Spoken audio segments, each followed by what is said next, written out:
Survival stories have caught the attention of people for years.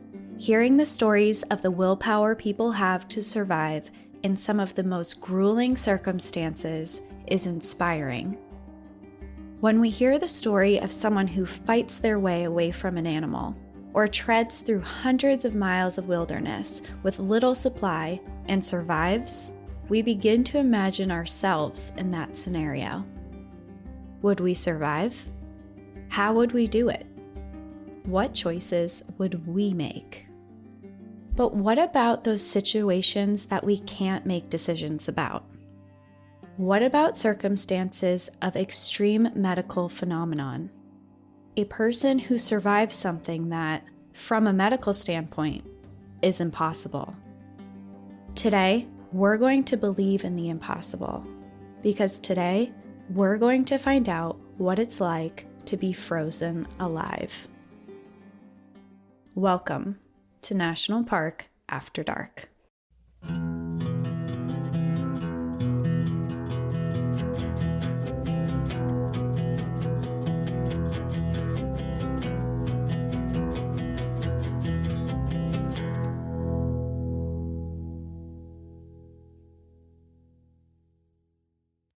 You got me on the hook. I'll tell you that right now. I'm invested. It's a really interesting story that we're going to talk about today. And we're going to a country that is super high on my list. I so badly want to go to Norway, and that's where we're going today. Oh, is that okay? It's all making sense because Cassie sent me like 3 or 4 pictures of Norway between yesterday and earlier today and said, and I quote, "If we don't go to Norway, I will riot." Which, and I quote, Danielle responded with, "We have way too much stuff we're doing. We're going to all these places. And if you keep doing this, I will riot." Yeah, that is true. I did say that.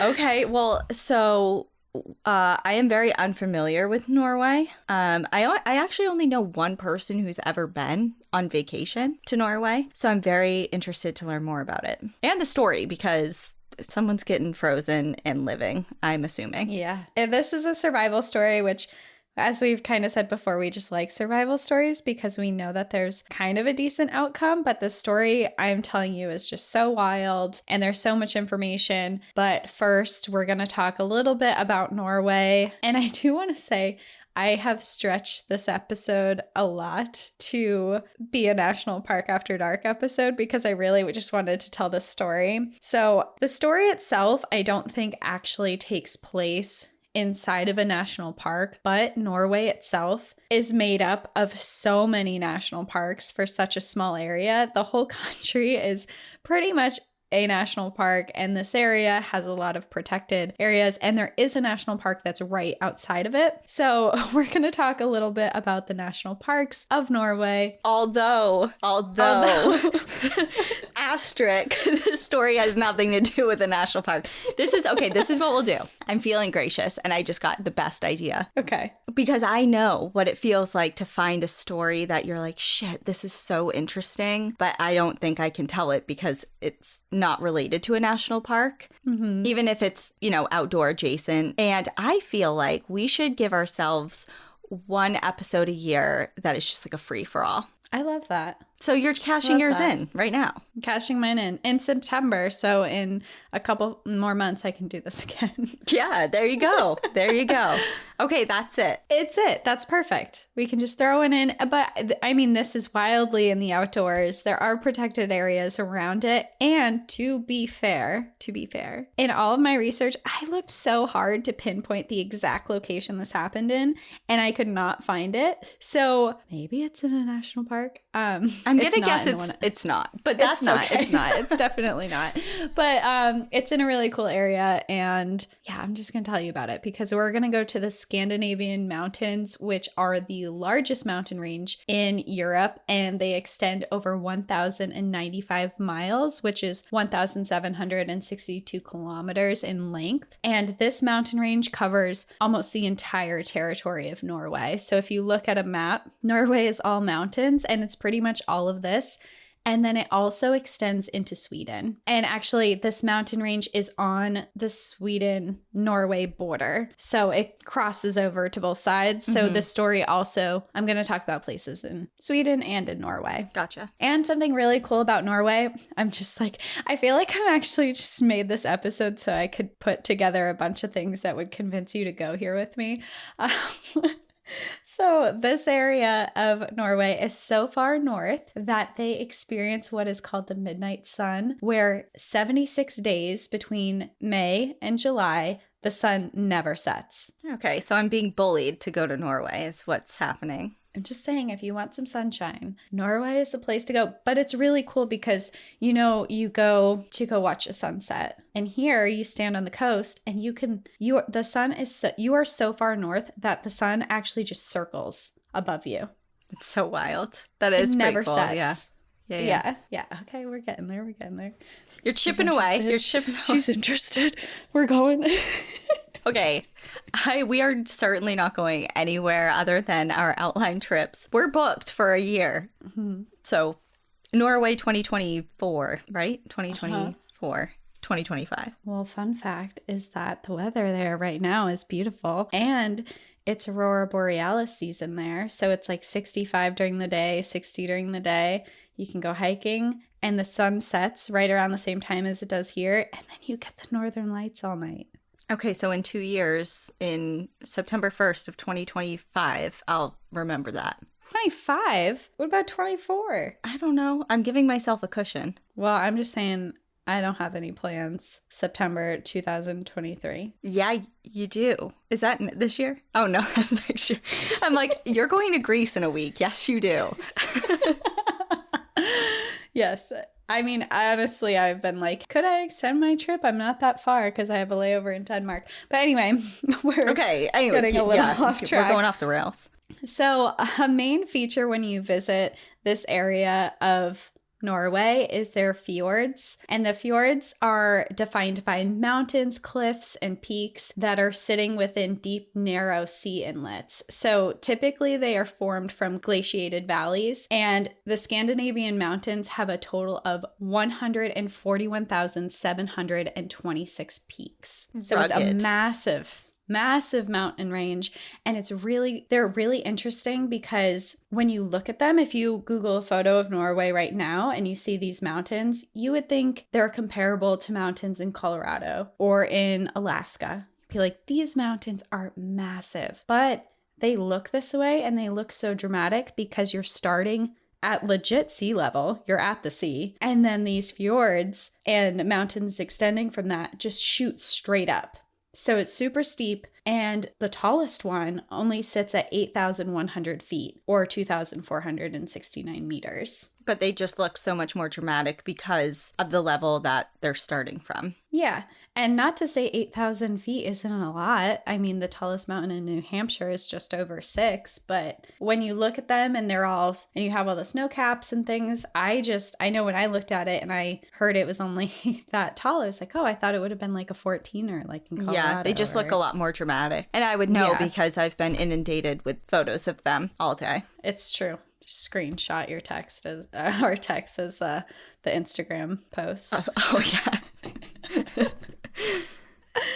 And the Scandinavian mountains have a different name depending on where you are because it is in Norway and it is in Sweden. So they do speak different languages. And the Norway range is known as the Sholen Mountains. And in Sweden, they're known as the Skanderna Mountains. This mountain range is also really cool. And how I'm tying this into national parks is because in Norway, there are 47 national parks in this mountain range. And in Sweden, there are 17 national parks. Okay. All right. I see where you're trying to really weave it together. Mm-hmm. And I will say, I don't know, maybe I'll continue with the story. I'll listen to the story and probably... Thank you. I appreciate that. Well, not only that will I do that, but I'll also determine at the end whether or not this is truly your cash in. Because if it really is, that close to, I'm talking like a story that you've always been really interested in and wanted to tell, but it doesn't have anything to do with like a national park. You know what I'm saying? Oh, so you're saying I'm tying it into national parks like pretty decently. Like enough. enough to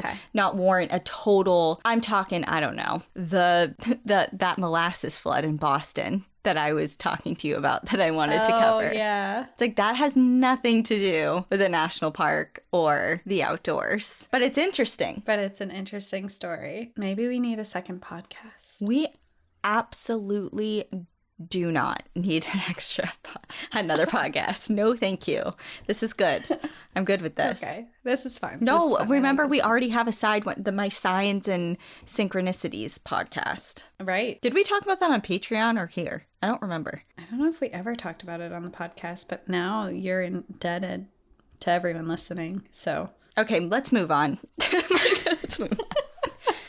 Okay, so there's a lot of national parks. It's not in one, but it's close enough, and that's why you chose it. Yes. That's how. So that's what we've been talking about for the last 15 minutes. Yes. So part of why there are so many national parks in this region is because there is something known as the Scandinavian Mountains Green Belt that is located here. And this is referring to the intact mountain forest landscape that extends throughout the entire mountain range. There have been significant conservation efforts in this region to save it from logging. And this mountains green belt is all full forests that have never been touched. So part of this reason that there's national parks is people have been picking locations and preserving them. Okay, makes sense. And I did read a research article that explained exactly why it was important. And it's a research article from Landscape Ecology. And in their conclusion of their study, they wrote, given its ecological values, the Scandinavian Mountains Greenbelt is a key entity supporting ecological legacies, boreal biodiversity, and ecosystem services, resilience and adaptive capacity, which needs to be safeguarded for the future. On the very large areas outside the mountain region, forest lands are severely fragmented, connectivity values are lost, and forest landscape restoration is needed for conservation and functional green infrastructure. So it's basically just saying that this is so important for our climate now and also in the future. And where our story that does take place today,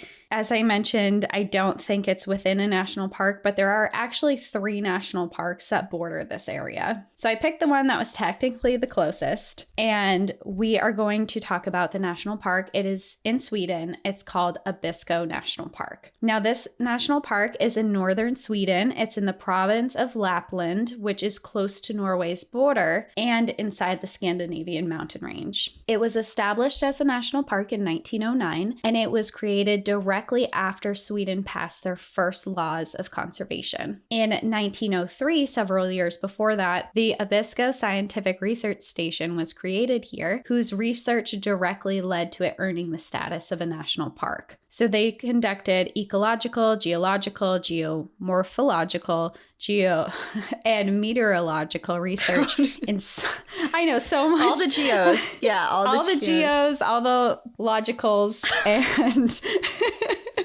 and they were doing this research in subarctic environments, which made part of their research so important for this location. And the park is pretty small. It comes in at only 30 square miles, which is 77 square kilometers, but contains one of Sweden's largest lakes and is also one of the best places in Sweden to see the Northern Lights. The way you just side-eyed me, I had to do a double take. I'm like, did she just shoot me a look? I side-eyed you. We have to go. Just Please. Talk to me in a year.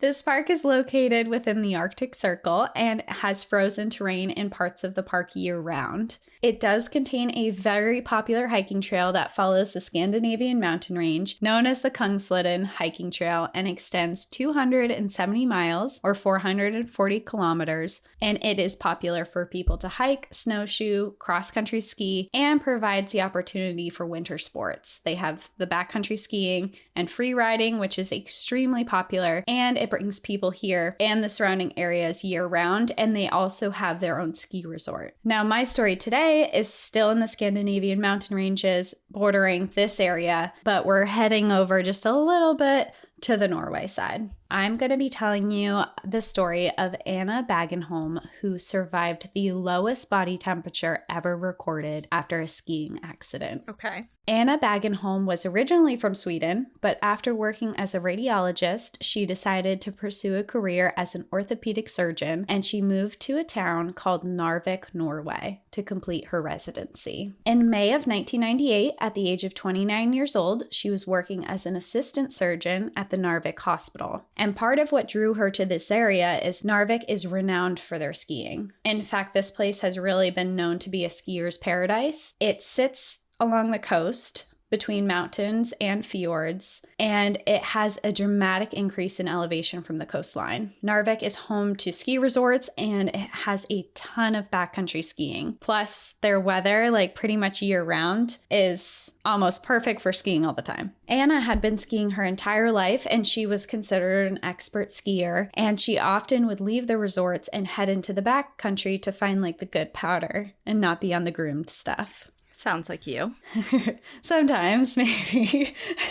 On May 20th, 1999, Anna left for the backcountry of the Cholan mountain ranges with two colleagues of hers, Marie and Torvind. They were all very good skiers, and they had adventured into the backcountry before, and they knew these trails very well. This particular day was a beautiful spring day. It was very sunny, there wasn't much wind, and it was great spring temperatures. It was almost 60 degrees, which is 15 degrees Celsius, in the sun, and the ice around them was melting. So the conditions here seemed pretty perfect for like a spring ski day. They spent a few hours up in the mountains, and it was all going well until one run where Anna ended up falling. They had picked a line down the mountainside, and Torvind went first. Anna followed him and was doing well, but she hit a patch of ice in a steep area and started sliding out of control. During this quick moment, she crashed into a rock, and then this crash caused her to fall down onto her back. The slope that she was on was really steep, so when she fell, she continued to slide down the ice on her back. What she hadn't realized at the time was that she was actually sliding down a frozen stream. As she was attempting to slow herself down, she suddenly broke through the ice with her head and chest being submerged first into the water. As her clothes and gear became wet, it became super heavy and weighed her body down. After only a few moments, with the weight of her clothing and the movement of the water, she was dragged under. She tried to pick herself up, but there was too much weight on her, and she found herself not only submerged in the water, but she was dragged underneath 7 inches of ice. Oh, God. When Marie and Trovin saw what happened, they got to her as quickly as they could. The water was dragging her further under, but her feet were still sticking out from the ice. They both grabbed onto her legs, and they pulled as hard as they could. But with the current of the water, along with how heavy she was now, they couldn't pull her out no matter how much they tried. Anna had somehow found a small air pocket underneath the ice that she was able to get her head into and breathe. Okay, that was my first question. I was like, is she totally submerged at this point and she can't breathe? Or what's going on? So she's not fully sucked under. Her friends have her legs, but they can't get her out of this hole that she's in now because the current underneath the ice. The current's going. She's super heavy. And from what I read, it sounds like what she fell into was a pretty small hole. So it's not like you can just pick someone out. You have to maneuver them back out the way they came. And now she's super heavy. She has all of her gear on still too. She has her skis on. She's got her snow pants on, but now she's soaked. And she's weighted down and she's being dragged. Mm-hmm. But now she's found this small air pocket that was just in the ice, and she's underwater, but she can breathe.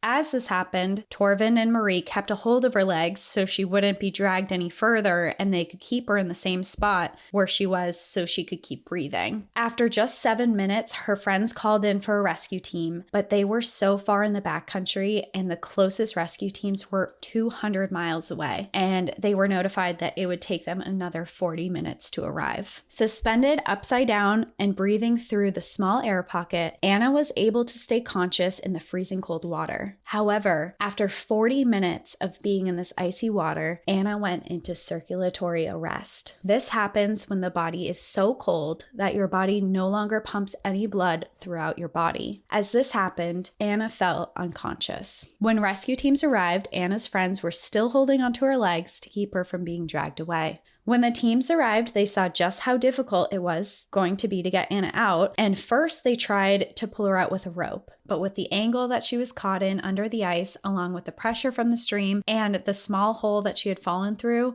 they weren't able to pull her out by the rope. Next, they tried to break the ice with a garden shovel, but with 7 inches thick of ice on top of her, it just wasn't strong enough to break through it. Soon, a second team arrived, and they brought with them a pointed shovel, which was able to cut a hole through the ice. Anna had been trapped underneath the ice for 80 minutes before they got her out, and she had stopped breathing for 40. When they pulled her out from the water, she was completely white. She had no blood circulating through her body. She was ice cold to the touch, and she wasn't breathing. 2 doctors who were aboard the rescue helicopter switched off between performing CPR along with Anna's 2 friends. When they hooked her up to the ECG to measure any signs that her heart was working, she completely flatlined. The rescue team made the decision that despite all of the signs that she was not alive, they would continue to perform CPR and try to warm her body over the long 1-hour flight to the University Hospital of North Norway,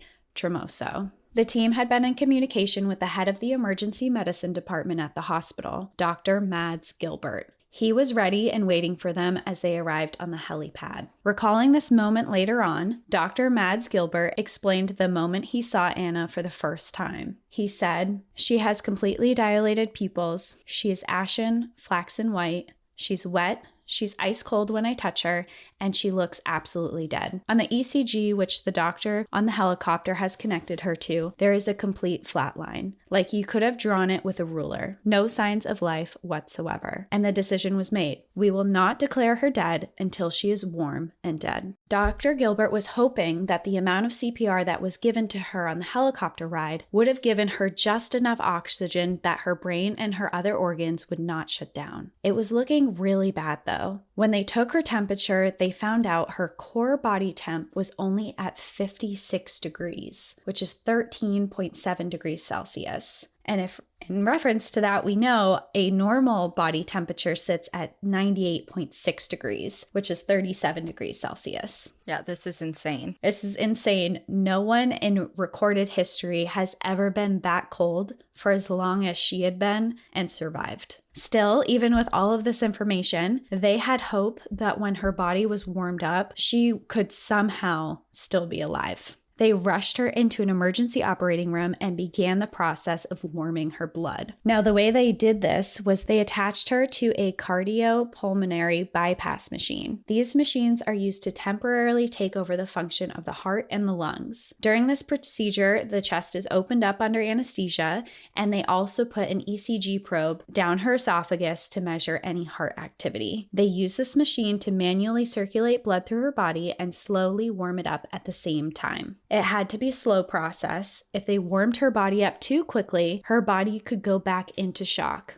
If she was still alive, warming her up too quickly could cause heart arrhythmias and then heart failure, and she would die. As they slowly increased her body's temperature, the surgeons stood around her waiting for any signs of life. It had been almost 3 hours since her heart had beat last, and they had been warming her blood for over an hour and a half. Dr. Gilbert was standing completely still, watching for any signs of movement in her heart, but there was nothing. Then he saw some small shivering of the heart, but there was still no filtration happening of her blood. And then, all of a sudden, in one big whoosh, it contracted. There was a pause for a few more seconds, followed by a second whoosh, and again, and her heart was beating. Cheers rang out in the operating room. The doctors and nurses tried to hold back their tears as they watched her heart working again. In the history of medicine, this had never happened before. This fight was far from over, though. Now they had to wait to see what damage her body had suffered.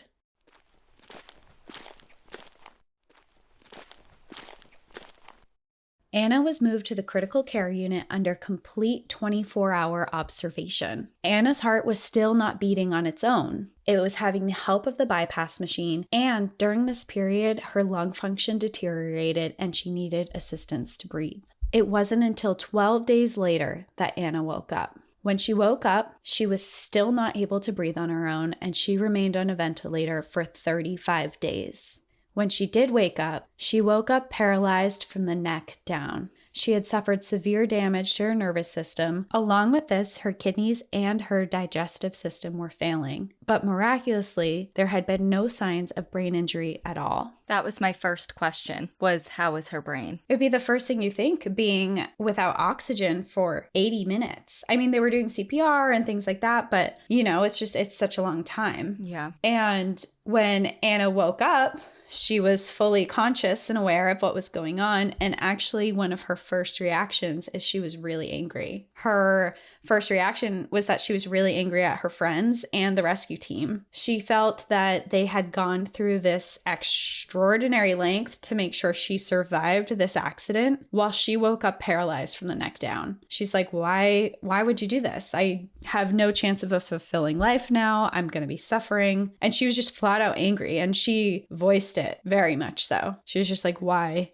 is this? Why? And the doctors, though, they had hopes that everything she was going through could be reversed. Because she didn't actually have a spinal injury in her accident, they believed that over time, her nervous system would repair itself and she would be able to walk again. When she could breathe on her own and was relatively stable, she was moved to a rehab facility where they worked on trying to get her to gain use of her body below her neck. They also spent this time to monitor and help her kidneys and digestive system recover. She was in the rehabilitation for 4 months, and when she left, she was able to walk again. And although it took years to fully recover, 6 years after the incident, she was back skiing on the mountain. That's absolutely incredible. I mean, it's just, I mean, of course, as you mentioned, it's the first time in recorded history that has happened. Mm-hmm. And not only for her to be revived, brought back to life at the very basic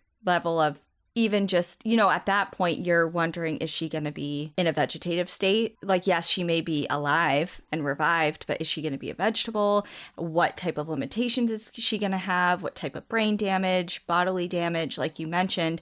And then for her to just totally blow past all of those potential roadblocks and get back to her life as it was before physically, I'm sure she'll never, ever be the same mentally, emotionally, mm-hmm. in her heart, but physically to be able to get back on skis, even if it was 6 years later, that is absolutely incredible. Absolutely incredible. And it is why this has been such a topic that has been discussed, her case, because you look at it at a whole and she was underwater, not breathing. I mean, she wasn't breathing for 80 minutes before anyone started CPR on her. Well, and that's kind of, it begs the question, which I'm sure has been posed many, many times. It's kind of like, when do you call it? Mm-hmm. When do you draw that line of, like that doctor had Mads? That doctor, I think I got it right. When that was his first name, his Dr. Gilbert. Oh, Dr. Gilbert. Dr. Mads Gilbert.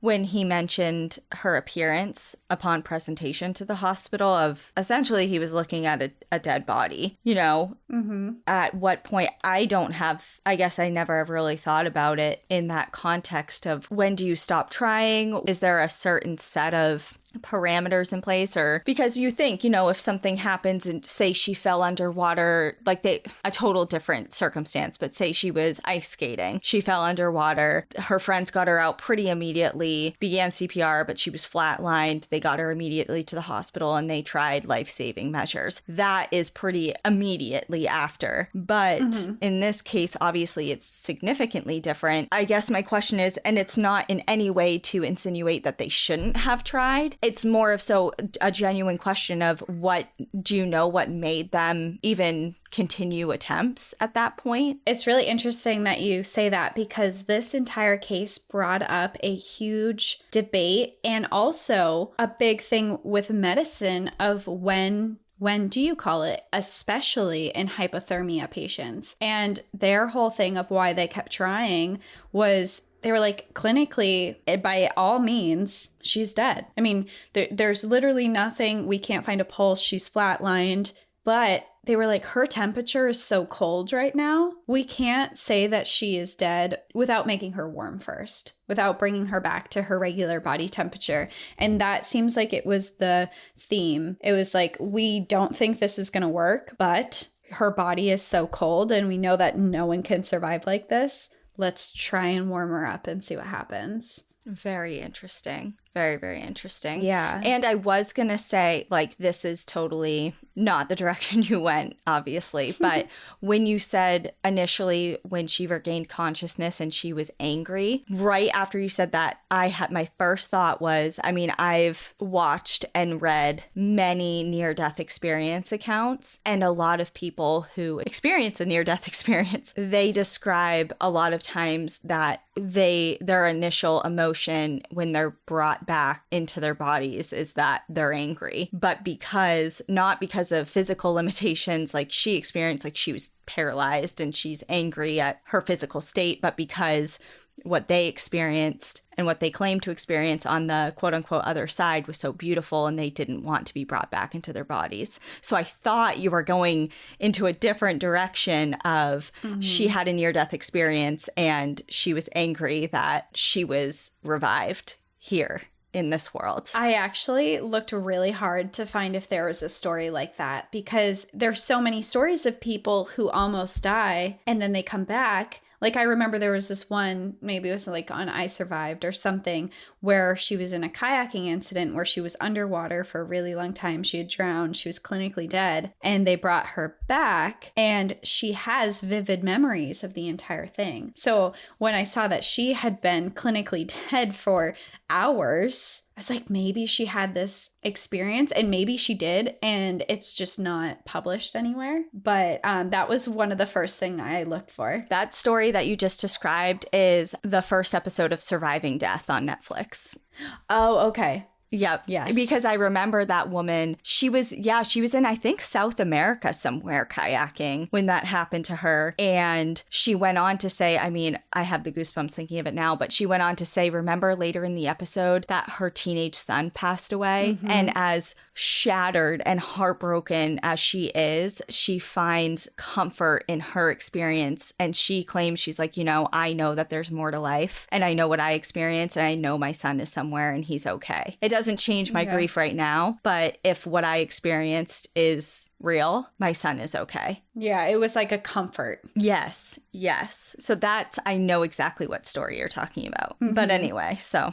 And she was kind of the story that I was like, well, maybe there's a story in here. And I'm definitely not saying there's not. I couldn't find it when I was looking. And because what I found in most articles is, after hearing this absolutely wild story that is so hard to explain, because according to medicine, this is impossible, people started trying to figure out, why did she survive? What in her circumstances made it so that she could survive this when no one else on record has ever survived a body temperature this cold? And to go further than that, so many other people have died under way less extenuating circumstances. Mm-hmm. And Dr. Gilbert had a reason for it. Okay. So he says that what likely happened was that because she found that pocket of air and she was able to breathe for 40 minutes, her body was actually cooling down that entire time slowly. And because her body had time to cool down before her heart stopped, that by this time, after this 40-minute period, her brain had also gotten so cold that when her heart stopped beating, her brain cells and her other cells within her body no longer needed much oxygen. This caused her brain to be able to survive for a long period of time because it had gone into this dormant state. So her body had almost gone into this hibernation of it, and it was just using oxygen that she had already gotten into her body. And since this incident, doctors in Norway specifically, but it is used around the world, have used a therapy, but they use it more in Norway now because of what happened to her, and it's called therapeutic hypothermia. And this is used in patients who go into cardiac arrest, who are losing the blood flow to their organs. So they lower their core body temperature under surgery to prevent injury to their organs and prolong the periods of time that they can survive without oxygen. And it's kind of a way to preserve all their other vital organs while they're operating on their heart. Very interesting. I love medicine. It's so wild. It's just amazing. I mean, it's I will say, it's different when you're experiencing it and it's your person. It's not so fascinating in that way, but in general, I still hold that it's just the advances that medicine makes through situations like this are just truly amazing. That's how we move forward, is by learning from situations like this. And what year was this? The 90s, you said? Yeah, this was in 99.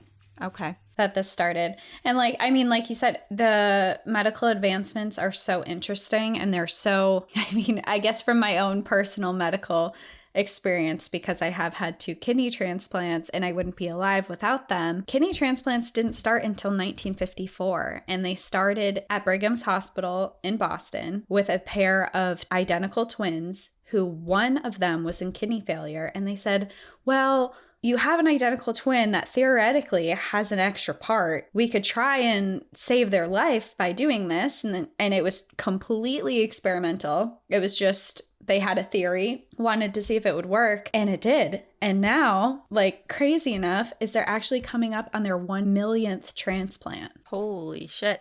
It really took off. Yeah. And that's between kidneys, livers, lungs, hearts, like everything.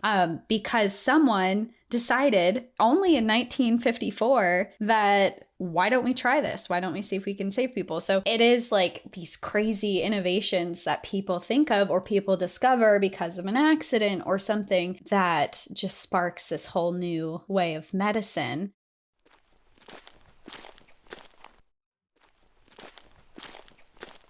So they are using that a little bit more, and this has also sparked medical personnel to take much more cautious measures when announcing hypothermia victims deceased. So kind of how you mentioned before, where do you draw the line? They kind of decided you don't in hypothermia until you have warmed them up and given them time. They have, since this accident, decided that you treat them like they're alive and you try and resuscitate them. And Dr. Gilbert actually had a statement about this as well. And he said, victims of very deep accidental hypothermia with circulatory arrest should be seen as a potentially resuscitable with a prospect of full recovery. The key success factors of such marginal resuscitation efforts are early bystander actions with vigorous CPR and early warnings of emergency system, early dispatch of adequate rescue units, ground and air ambulances, and good coordination between the resources outside and inside the hospital, aggressive rewarming, and a spirit to not give up. So the whole protocol of how to treat and care for hypothermic patients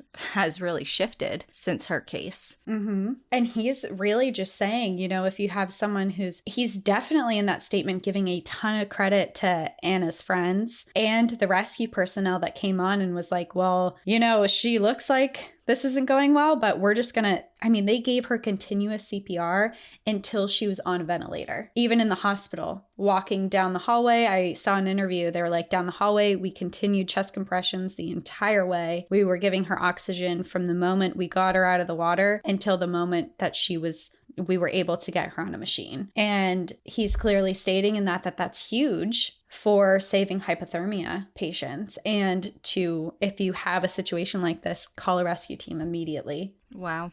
Anna's case has made history, and it has been published in medical journals. And an anesthesiologist at the University of Northern Norway has stated that Anna's case has shown a very important lesson. And she essentially just said that it's really important not to give up on patients when odds seem impossible, because there is always hope. Today, the shovel that broke through the ice remains on the mountainside in Narvik, hanging from a tree next to the stream as a testament to the possible. Oh, that's special. It's like a little memorial, but not, because no one died. No one died. And it's just like here's a reminder that anything's possible and not to give up. And today, Anna is working as a senior radiologist consultant at the same hospital that saved her life. Came full circle. She went back there, came full circle. She's helping people at the hospital that helped her. And I did read, it's interesting, it said over the time period that she was there, hundreds of nurses and doctors were caring for her because she was such a critical patient and she needed literally someone there 24 hours a day, that there were hundreds of people who helped her. And she went back later to thank them and also to apologize because, like I said, she was very vocal when she first woke up of how she was pissed that they saved her. And now she says she's very happy and that she apologized to everyone for her initial reaction of yelling at everyone, essentially. Well, that's very kind of her, but I think everyone understands. Yeah. I think they're like, we get it. And she's gone on to give many interviews to help increase the awareness of hypothermia. She has gone around to share her story so that she can get out to as many people as possible that there are possibilities of survival in hypothermia victims and that they should be treated that way. If you look her up, you can find many videos of her. You can find a lot of interviews she's done. I mean, the story went very viral. It's in so many articles, but she does a lot of interviews, and it's really cool how much has changed in medicine because of her incident. Wow, that's awesome. I approve of your off the rails, off script, not on brand, but still kind of on brand story. Stamp of approval. There it is. I'll accept it. So does that mean I get a different story to go off the rails, or was this a off the rails one? No, I think that you still have one to cash in. Oh, cool. Yeah. I brought in the national park thing. Yeah, like you still even described a park. I feel like the one that is the free-for-all really could be anything. You don't have to mention national park once. Okay. I hope people are okay with this. It's like, hey, you know that show that is all about national parks? We're gonna do a story that has absolutely nothing to do with national parks, and I feel like it will have to be one of our bonus Thursday episodes. Like, we can't just make it our like mainstream Monday episode. It's gonna have to be a bonus Thursday one. So like, there's a national park one this week, don't worry, but we also have this off the rails story as well. Okay, that works. I think that's fair. It's in the works. And it's just once a year for each of us. It's just 2 a year. Yeah. Yeah. It's fine. All right. Well, anyway. We'll find out. All right. Well, thank you for listening to my story, if you guys are still on here. Yeah, they're like, all right. I don't know how, we're coming on a year and a half, a little over a year and a half. We have to figure out a way to wrap it up. You know, like at the end, because we kind of just look at each other and just like rock back and forth. We're like, and anyways. Enjoy the view. But watch your back. All right. Bye, guys. Later. Thank you for joining us again this week. If you have a trail tale you'd like to share, send us an email at npadstories@gmail.com. Follow us on Instagram and Facebook at National Park After Dark and on Twitter at NPAD Podcast. Become an outsider by joining our Patreon, where you'll gain access to monthly bonus stories and exclusive content. And remember, when you support our partners, you're supporting our show. To access our special discount codes along with source information from today's episode, check out the show notes. For information on the show, to shop our merch store, sign up for our newsletter, and more, visit npadpodcast.com. And if you're enjoying the show, please rate, review, and subscribe wherever you listen to podcasts.